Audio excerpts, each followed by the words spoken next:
سلام دوستان، به کانال من فیزیک با وحید خیلی خوش اومدید. امروز یه مطلب کوتاهی از انتهای فصل 21 رو با هم صحبت میکنیم، یه چک پوینت حل میکنیم و فصل رو به پایان میبریم. در مورد بار الکتریکی و اینکه ما دو نوع بار الکتریکی داریم در جلسات قبل صحبت کردیم. نکته باقی مونده دو تا مطلب هست. یکی این که بار الکتریکی کوانتیده است، کوانتیده بودن که البته علم کوانتوم هم قسمت بخش فیزیک کوانتوم هم از این واژه برداشته شده، به معنی ناپیوسته بودن هست. کوانتومی بودن یک کمیت یعنی اون کمیت ناپیوسته. یعنی چی؟ یعنی مثلا شما به نظرتون میرسه که جریان آب یک جریان پیوسته است، یعنی بینش هیچ فاصله نیست. چرا؟ چون با چشم غیر مسلح ما اون رو پیوسته نگاه میکنیم و میبینیم. حتی هوا رو ما با چشم غیر مسلح وقتی که نگاه میکنیم به نظرمون میاد که یک جریان پیوسته ی هوا در اطراف ما هست، اما اینطور نیست. و همونطور که شما از علوم ابتداییتون هم میدونید، هوا از مولکول ها و اتم ها تشکیل شده و همینطور آب هم از مولکول آب تشکیل شده. پس بنابراین به هم پیوسته به معنی یک در واقع یک پیوستار نیست. ما اعداد رو اگر یادتون در ریاضیات یادتون باشه، اعداد به چند دسته تقسیم میشن. مثلا اعداد طبیعی یا اعداد صحیح. اعداد طبیعی اعداد پیوستن، یعنی بین 0 و 1 بی نهایت عدد میشه معرفی کرد. اما اعداد صحیح اعداد ناپیوسته هستن. به اعداد صحیح چجوری هستن؟ 0 1 2 3 و این وسط بین 0 و 1 ما عدد صحیح دیگه‌ای نداریم. این معنای ناپیوسته بودن. حالا وقتی ما میگیم بار الکتریکی ناپیوسته است، یعنی اینکه همونجور که اینجا دارید مشاهده میکنید، وقتی که اسم بار رو با کیو نشون میدیم، این هر بار کیویی از یک تعداد صحیحی از یک نوع بار بنیادی که بهش میگیم الکترون، و الکترونی که از اجزای تشکیل دهنده اتم هست تشکیل شده. این از اعداد صحیح هست، میتونه مثبت یا منفی باشه. این بار الکتریکی بنیادی که ما بهش اسمشو گذاشتیم الکترون، مقدارش هست 1/602 در 10⁻⁻19 کولون، که کولون یا کولوم واحد بار الکتریکی است که جلسه قبل راجبش صحبت کردیم.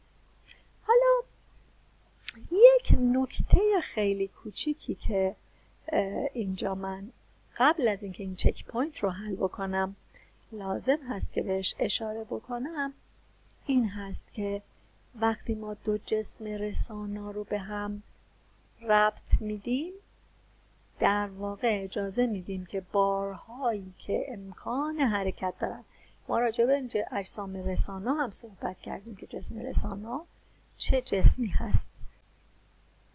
جسم رسانا جسمی هست که در اون بارهای الکتریکی یا الکترون ها امکان حرکت دارن. بنابراین الکترون ها وقتی که ما دو جسم رسانا رو به هم وصل میکنیم، الکترون ها از جایی که تعداد بیشتری هست در اون الکترون بیشتری هست به جایی که الکترون کمتری هست حرکت میکنن. به صورت در واقع قراردادی فرض میشه که بارهای مثبت به دلیل سنگین بودنشون حرکت نمیکنن و سر جاشون هستن، ولی وقتی که بار منفی از یک رسانا به یک رسانای دیگه یا به یک منطقه دیگه منتقل میشه، طبعا بارهای باقی مونده مثبت بیشتری در جای اون خالی میمونه به صورت مثبت، و بنابراین وقتی جسم رسانایی بارهای منفیش حرکت میکنن، خودش کم کم بار مجموعش به سمت مثبت تقلیل پیدا میکنه. حالا بریم سراغ این چک پوینت 4 از فصل 21. گفته فرض کنید که اجازه بدید من اینجا پاک کنم که بتونیم مسئله رو حل کنیم. فرض کنید که کره آ بار منهای 50 الکترون داره و کره ب بار مثبت 20 الکترون. گفته کره ها از مواد رسانا تشکیل شدن و اندازه‌شون برابر هست. حالا گفته اگر این دوتا کره رو در تماس با هم قرار بدیم مقدار باری که روی کره آ قرار میگیره چقدر هست؟ خب کره آ مقدار بارش هست منهای 50 الکترون و کره این آ هست و کره بی مقدار بارش هست مثبت 20 الکترون، یا به عبارت دیگه 20 تا پروتون توش هست و این منهای 50 تا الکترون. خب طبعا وقتی این دوتا رو به هم وصل میکنیم الکترون ها فضایی پیدا میکنن که جاری بشن، یعنی اینجا رو از خودشون مثبت‌تر میبینن، بنابراین شروع میکنن جریان پیدا کردن به کره بی. چقدر جابجا میشن؟ اول از همه این 20 تا رو خنثی میکنن. پس بنابراین ما در مرحله بعدی ما اینجا منهای 30 تا الکترون داریم و توی بعدی 0 الکترون. خب باز هم پس جا داره که این الکترون ها همچنان وارد این کره خنثی شده قرار بگیرن.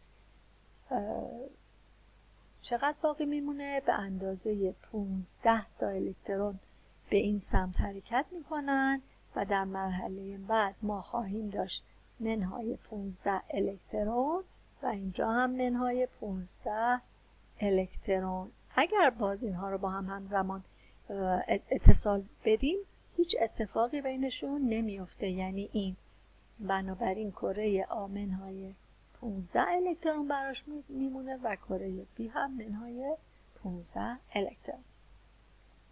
قسمت آخری که ما لازم هستش از این فصل راجبش صحبت کنیم تا فصل رو به پایان برسونیم، پس قسمت مهمی هست. ما قوانین بقا در فیزیک تعدادی داریم که یادتون باشه در مکانیک مثلا پایستگی تکانه رو راجبش صحبت کردیم، پایستگی انرژی رو صحبت کردیم. اینجا هم ما پایستگی بار الکتریکی داریم، یعنی هر اتفاقی که در یک سیستم بیفته بار الکتریکیش باید پایسته و ثابت باشه. مثلا در یک واکنش شیمیایی که در اورانیوم 238 داره واپاشیده میشه به توریوم و هلیوم، میبینید که اگر اورانیوم 238 بار مثبت داره، توریوم 234، هلیوم 4 تا بار مثبت، بنابراین مجموعاً باید همین 238 بشه. یا وقتی که ما یه واپاشی داریم که در اون الکترون و پوزیترون ترکیب میشن، چون دوتا بار یکی مثبت هست یکی منفی، باید در واقع اون طرف واکنش ما محصولی که از این واکنش به وجود میاد باید خنثی باشه که میبینید اشعه گاماست که یک اشعه خنثی هست و میتونه اشعه بتا باشه، اینو فراموش نکنید. میتونه اشعه آلفا باشه، بتا منفی هست، آلفا مثبت هست، ولی میبینید که دوتا بار مثبت و منفی یکسان خنثی شدن و فقط یک اشعه بدون بار به وجود اومده. و اگر همین اشعه بدون بار تجزیه بشه میتونه برگرده به همون الکترون و پوزیترون، یعنی جفت الکترون و پوزیترون به وجود بیاد. امیدوارم که این جلسه و به طور کلی فصل 21 براتون در ارتباط با بار الکتریکی مفاهیم خوبی رو انتقال داده باشه و براتون مفید بوده باشه. تا جلسه بعد، خدا نگهدار.